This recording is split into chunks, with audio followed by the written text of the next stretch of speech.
So, I'm new to the podcast world, but I'm going to give it a shot today. I'm Alex Leonardson, and I'm talking about how, as a consumer of music, you can use streaming services to ethically support the music industry and to keep artists from basically going broke.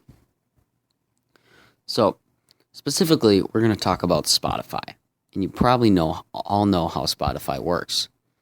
You can have the free version or the premium version, and the premium version is about $10 a month. With both the premium and free versions, you have limited skips, resulting in a radio-styled listening platform. So you can skip a limited number of songs every day. Now, the one positive side of Spotify use is it's hugely popular. Many artists are on Spotify, plus Spotify has a vast number of subscribers. So there are many people using it. Another positive side of Spotify is the shareability aspect of it.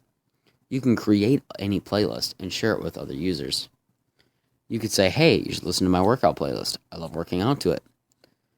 And your friends, whoever's connected to you on Spotify, they can play it wherever they want to, and whenever. Now, there are a few downsides to Spotify, though.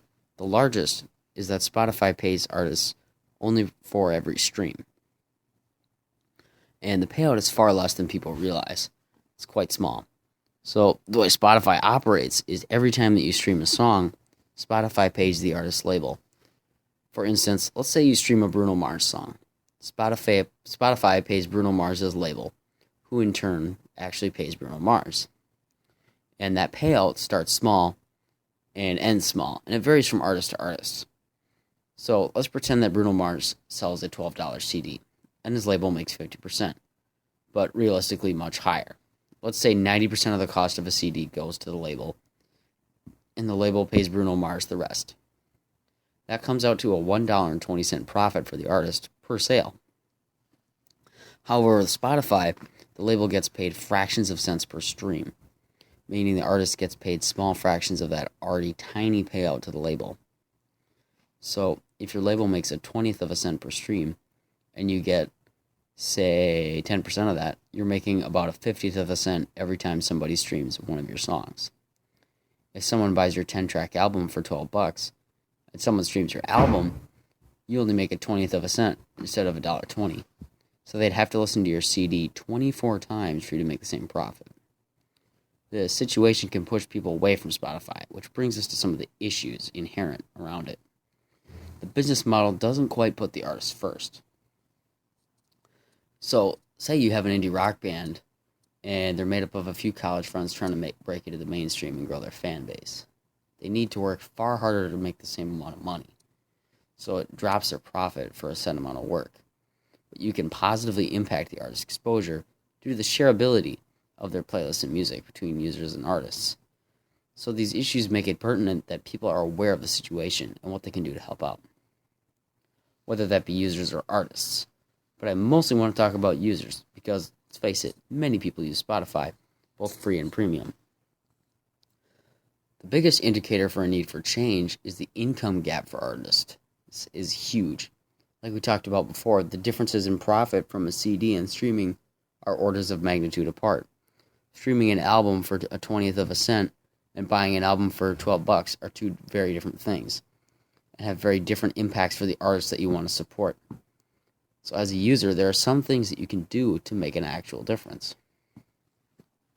One is to use Spotify to discover and share artists. And that's really the best part about Spotify.